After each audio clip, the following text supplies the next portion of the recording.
मुख्यमंत्री की हत्या होगी तो कोई टुटपुजिया नेता तो नहीं होगा, कोई मतलब बूथ स्तर का कार्यकर्ता तो नहीं होगा, बहुत बड़े-बड़े राम भक्त होंगे जो नई दिल्ली में बैठे हुए हैं। दोनों की हत्या में जो भाजपा के बड़े-बड़े राम भक्त हैं, जो इन दिनों देश चला रहे हैं, उनका हाथ है। वह किसी बड़े साजिश का शिकार हुए हैं और इनकी एक सोची-समझी राजनीतिक हत्या की गई। सरकार अग्निवीर योजना ला रही थी, उसका वो विरोध कर रहे थे तो अचानक वो जून महीने में एक विमान दुर्घटना हुई थी अहमदाबाद में। एयर इंडिया का प्लेन क्रैश कर गया था, उसमें विजय रूपाणी मारे गए थे। नमस्कार दोस्तों, मैं हूं सनी संतोष। दोस्तों देखिए, महाराष्ट्र के डिप्टी सीएम अजित पवार का अचानक निधन हो गया है हेलीकॉप्टर क्रैश में।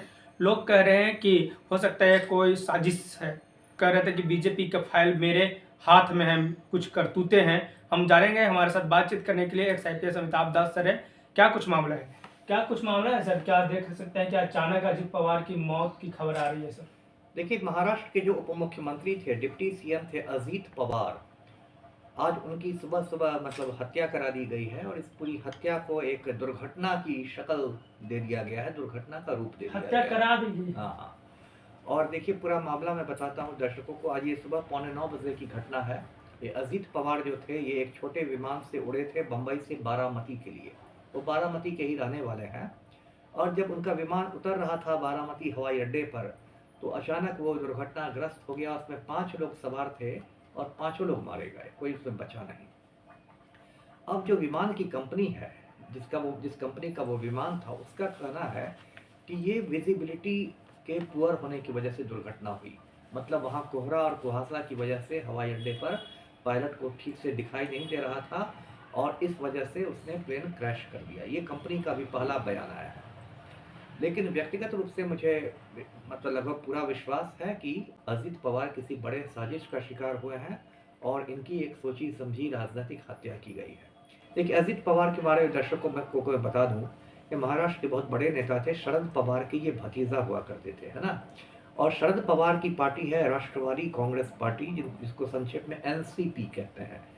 तो अजित पवार एनसीपी में ही थे, लेकिन धीरे धीरे शरद पवार से इनके मतलब रिश्ते बिगड़ते गए, क्योंकि शरद पवार अपनी बेटी सुप्रिया सुले को अपना उत्तराधिकारी बनाना चाहते थे और अजित पवार खुद बनना चाहते थे। तो इसी को लेकर दोनों में मतलब खींचातानी थी और अभी 3 साल पहले अजित पवार ने एनसीपी को तोड़ दिया और वे अपने कुछ साथियों के साथ छोड़ के एनसीपी से निकल गए। उन्होंने अपना गुट बना लिया और जाके उन्होंने भाजपा शिवसेना गठबंधन से हाथ मिला लिया। उसके बाद क्या हुआ कि महाराष्ट्र में उनको डिप्टी सीएम बना दिया गया, उप मुख्यमंत्री। अब ये जो अजित पवार हैं, ये महाराष्ट्र के इतिहास में सबसे ज़्यादा लंबे समय तक डिप्टी सीएम रहने वाले शख्स हैं। ये 6 बार महाराष्ट्र के उप मुख्यमंत्री रहे। इन्होंने 4 उप मुख्यमंत्रियों के अधीन काम किया और इनका सपना था अंत में महाराष्ट्र का सीएम बनने का। खैर, तो क्रैश में मारे गए तो सपना तो अधूरा रह गया। और इनके बारे में देखिए दर्शकों को मैं बताऊं कि अजित पवार जो थे, एक इन पर बहुत भ्रष्टाचार के गंभीर आरोप लगते रहे थे। काफ़ी एक भ्रष्ट व्यक्ति की इनकी छवि थी और कहते हैं कि जब 2009 में ये महाराष्ट्र के सिंचाई मंत्री हुआ करते थे, सिंचाई मंत्रालय देखते थे इरिगेशन का, तो महाराष्ट्र में एक इलाका है विदर्भ में इन्होंने सिंचाई परियोजनाओं में हजारों करोड़ का घोटाला किया था और फिर उस पर बहुत हंगामा मचा था। और उस समय ये शरद पवार के ही साथ थे अजित पवार। तो नरेंद्र मोदी जब जाते थे महाराष्ट्र तो बोलते थे सभाओं में कि मैं तो अजित पवार को जेल भिजवा दूंगा, इसने तो महाराष्ट्र लूट लिया वगैरह वगैरह। लेकिन जब ये मोदी के साथ आ गए तो धीरे धीरे इनकी सारी फाइलें जो थी वो बंद होने लगी और इनको एक के बाद एक सभी मामलों में क्लीन चिट मिलने लगा। तो इस तरह ये मतलब बहुत दुलरुआ हो गए मोदी के और भाजपा के। लेकिन अभी फिर क्या हुआ कि 2-3 महीनों से, कुछ महीनों से इनके रिश्ते फिर खराब होने लगे थे बीजेपी के साथ। कई वजहें थी। एक वजह तो ये थी कि कुछ लोग कोशिश कर रहे थे कि शरद पवार और अजित पवार फिर एक हो जाए, चाचा भतीजा फिर एक हो जाए, यानी कि इनकी घर वापसी हो जाए, अजित पवार फिर से एनसीपी में आ जाए। ये बात बीजेपी वालों को पसंद नहीं आ रही थी। दूसरी वजह ये थी कि अभी देखिए बम्बई नगर निगम के चुनाव हुए हैं और उसके मेयर का चुनाव अभी बाकी है। मुंबई का मेयर कौन बनेगा, मेयर की कुर्सी पर सबकी नज़र है। बीजेपी अपना आदमी को बैठाना चाहती है, शिवसेना अपने आदमी को, अजित पवार अपने को बैठाना चाहते थे, अपने चेले को। और इसी सिलसिले में अजित पवार ने बीच में उद्धव ठाकरे से भी मुलाकात की थी। तो ये बात भी बीजेपी को पसंद नहीं आई थी।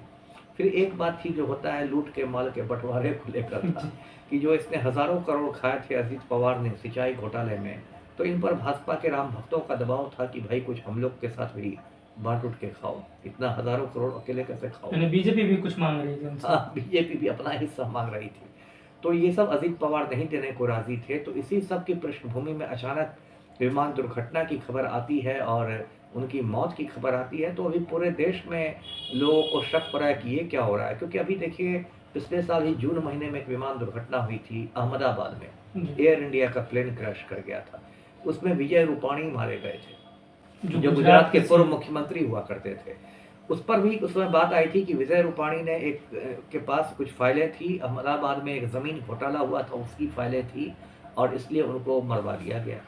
इसके 3-4 साल पहले आपको याद होगा जनरल विपिन रावत जी सर। एक हेलीकॉप्टर दुर्घटना में मारे गए थे, जो चीफ ऑफ डिफेंस स्टाफ थे, और अचानक उनका हेलीकॉप्टर नीलगिरी के पहाड़ों में गिर गया था। और उस समय कहा जा रहा था कि जो मोदी सरकार अग्निवीर योजना ला रही थी उसका वो विरोध कर रहे थे, तो अचानक वो मारे गए। तो इसलिए लोगों का कहना है कि ये एक मतलब षड्यंत्र के तहत विमान में तोड़-फोड़ कर दी जाती है, सबोटाज करके उसके कल पुर्जे, उसकी मशीनें खराब कर दी जाती है और इसलिए विमान क्रैश हो जाता है। तो मैं भी मांग करूँगा कि भाई इसकी उच्च स्तरीय जाँच हो, जो अभी अजीत पवार मारे गए हैं। ऐसे मुझे उम्मीद ज़्यादा नहीं है, क्योंकि जाँच एजेंसियाँ भी बहुत राजनीतिक दबाव में काम करती हैं, लेकिन जाँच तो होनी चाहिए। जी। सर आप जो 3 लोगों की मौत के बाद बताए, बिपिन रावत और गुजरात के सीएम और अजीत पवार, क्या आप उस ओर इंगित कर रहे हैं जो सत्ता पक्ष के लोग हैं सर? एकदम स्पष्ट रूप से मैं इंगित कर रहा हूँ, है ना? तीनों की हत्या में जो भाजपा के बड़े-बड़े राम भक्त हैं, जो इन दिनों देश चला रहे हैं, उनका हाथ है। तो उनके हाथ होने का मुझे पूरा शक है। जी। अजीत पवार का एक बयान था या भाषण था कि बीजेपी के सारे फाइलें मेरे पास फाइल मेरे पास है। सबकी फाइलें हैं। अभी क्या यही कारण हो सकता है? बिल्कुल, अभी 3-4 रोज़ पहले उनका ये बयान आया था। और आप देखिए टाइमिंग जो है, प्लेन क्रैश का टाइमिंग बहुत कुछ संदेह पैदा करता है कि अभी आपने कहा कि बीजेपी नेताओं की फाइलें मेरे पास है और 4 दिन बाद अब अचानक मर जाते हैं। अभी कोहरा कुहासा की थ्योरी तो मुझे हजम नहीं हो रही है। अब तो जाड़ा बीत भी गया, अब तो वसंत ऋतु है ना? अब तो कोई शीतलहरी भी नहीं चल रही है, कितना कोहरा कुहासा। बीजेपी के कौन से नेता होंगे सर इनके पीछे जानते हैं? अब दर्शक खुद समझदार है। बीजेपी देखिए, उप मुख्यमंत्री की हत्या होगी तो कोई टुटपुजिया नेता तो नहीं होगा, कोई मतलब बूथ स्तर का कार्यकर्ता तो नहीं होगा, बहुत बड़े-बड़े राम भक्त होंगे जो नई दिल्ली में बैठे हुए हैं। जी। यानी जो केंद्र लेवल के लोग होंगे। बिल्कुल, आप खुद सोचिए। चलिए दोस्तों, तो आपने साफ सुना कि ये जो अजीत पवार की मौत हुआ है वो मौत नहीं हुआ है, बल्कि उनकी साजिशन हत्या का आशंका जताया जा रहा है और एक उच्च स्तरीय जांच की मांग कर रहे हैं। तमाम मुद्दों पर आपकी क्या राय है, आप अपना राय कमेंट बॉक्स में जरूर दीजिएगा।